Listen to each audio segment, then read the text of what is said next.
একজন ৪৫ বছরের লোক, সে খুব বড় বিজনেসম্যান হয়ে গেছে, ৪৫ বছরের জন্মদিন পালন করবে, হঠাৎ করে ঘোষণা করছে যে এবার আর আত্মীয় স্বজনকে ডাকবো না, আমি আমার কিছু বন্ধুদের ডাকবো, কলেজের আমার রিউনিয়ন হবে, আমার জন্মদিনও সেলিব্রেট হবে। ব্যাস, যেই ভাবা সেই কাজ, সবাইকে বন্ধুকে ফোন করতে লাগলো, শোন না অমুক দিন আমার জন্মদিন, আসিস, ইনভিটেশন। সবাই খুব খুশি, বলছে আসবো। ফোন করতে করতে এমন একজন মানুষের কাছে ফোন গেল, তার বন্ধু, যে সবচেয়ে গরিব মানুষ, ব্যবসায় লস খেয়েছে, চাকরি পায়নি এবং একদম দৈন্য দশা, মানে আর দাঁড়ানোর মানে জায়গা নেই, এরকম একটা বন্ধুর কাছে যখন ফোন করো, বলছে শোন না আমাকে ছেড়ে দে, আমার এমনি অবস্থা খারাপ। যায় না, সব তো বন্ধুরা, ভালো লাগবে তোর। তো বন্ধু বললো অনেক রিকোয়েস্ট করেছে, ঠিক আছে আসবো। তো যাক, জন্মদিনের দিন পার্টি সেজে উঠেছে, বিভিন্ন স্টল, মিউজিক চলছে, ধমাধম মিউজিক, দারুণ আয়োজন, সব স্যুট কোট ব্লেজার পরে দারুণ সব স্টাইলিশ লোকজন ঘুরে বেড়াচ্ছে। লোকটা বাড়ির তো আলমারি নেই, একটা আলনা থেকে একটা সুন্দর জামাটাই বের করেছে, কিন্তু বোঝা যাচ্ছে যে একটা মলিন জামা, মানে ওটা পরেও ভালো মানুষের বাড়ি যাওয়া যায় না। ওটা পরে যখন জন্মদিনের পার্টিতে ঢুকেছে, সবাই দেখছে এটা কে। বন্ধু আলাপ করে দিচ্ছ না, মনে নেই আমাদের ওই বন্ধু, সবাই হ্যান্ডশেক করলো, কিন্তু দূরত্ব একটু আছেই আর কি, যেহেতু একটা বিরাট গ্যাপ আর কি। তো এরকম করতে করতে 9টা বাজলো, তখন আর কি মানে কেক কাটার সময় ঘোষণা হচ্ছে যে এবার কেক কাটবো, তোমরা আমার সামনে জড়ো হও। তো বন্ধু এবার হ্যাপি বার্থডে সেই সবাই একটা চিৎকার করলো এবং কেকটা কেটে দিল। এবং কেকটা এবার সবাই একটু খাওয়ানোর সময় যখন 3 নম্বর বন্ধুকে খাওয়াচ্ছে, তখন ও দেখতে পেল তার হাতের এই আঙুলে যে সোনার আংটিটা ছিল, আংটিটা নেই। যখন দেখলো আংটিটা নেই, ও তারা আমার আংটি কোথায় গেল, আংটি কোথায় গেল। পুরো জন্মদিনের পার্টিতে একটা বিষণ্ণতা ছিল, যেই সেই কিছু উৎসাহী বন্ধু থাকে না, বলছে আরে তোর আংটি, দাঁড়া দাঁড়া দাঁড়া, এখান থেকে কেউ বাইরে যায়নি, আমরা আংটি খুঁজে বার করবো, দাঁড়া খুঁজে বার করবো, সব বন্ধুকে চেক করবো।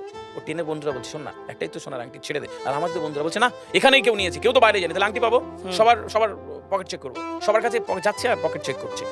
যাওয়ার আগেই বলছি দেখো আমার কাছে নেই, এ বলছে দেখো আমার কাছে নেই, ও বলছে দেখো আমার কাছে নেই। যখন গরিব বন্ধুটার কাছে গেল, যে দেখি গরিব বন্ধুটা পকেটে হাতটা চেপে বলছে আমি আমার পকেট চেক করতে দেবো না। যেই বলেছে পকেট চেক করতে দেবো না, পুরো ফোকাসটা তার গাড়ি, তাহলে বুঝে গেছি কে নিয়েছে। ঠক, জোচ্চোর, গরিব মানুষ, ছোট লোক, মানে যা ইচ্ছা তাকে বলেছে। এবং বন্ধুটা ডেকে বলছে ছেড়ে দে, একটা আংটি তো বাদ দে, যা ইচ্ছা তাই বলে যে যার মতন খেয়ে চলে গেছে। 11:30 12টা বন্ধু যখন বাড়িতে ঢুকলো, ফ্রেশ হবে, ব্লেজারটা খুলতে গেছে, দেখলে ব্লেজারের এই পকেটটাতে আংটিটা কোনোভাবে আটকে গেছে। সারা রাত ঘুমাতে পারিনি, সকালবেলা উঠে বন্ধুর বাড়ি হাজির, দরজা টাক টাক টাক করে ঢোকা মারলো। বন্ধু দরজা খুললো, কিরে তুই? বলছে রাগ করেছিস? বলছে না, ছেড়ে দে। বলছে বললি না কেন? তোকে ঠক, জোচ্চোর, ছোট লোক কত তোকে খারাপ বলেছে, তুই এত অপবাদ নিয়ে বাড়ি চলে এলি, আংটি তোমার পকেটে ছিল, তুই যখন আংটি নিসনি তখন পকেট চেক করতে দিলি না কেন?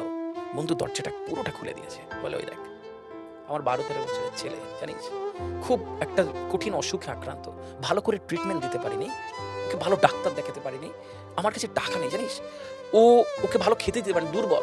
আমি যখন সুন্দর জামাটা পরছিলাম, তখন যখন বেরোচ্ছি, ও হাতটা ধরে বলছে বাবা দুটো মিষ্টি এনে দিলাম আমার জন্য। বলছে তোর বাটিতে যখন ঢুকলাম দেখি কত খাবার, আমি দুটো মিষ্টি ওই একটি কাগজে ঝুলিয়ে পকেটে রেখেছিলাম, তোরা যদি আমার পকেটটা চেক করতিস তাহলে ধরা পড়ে যেতাম মিষ্টি চুরি করেছি, যে বেশি খারাপ লাগতো তাই চেক করতে দিইনি।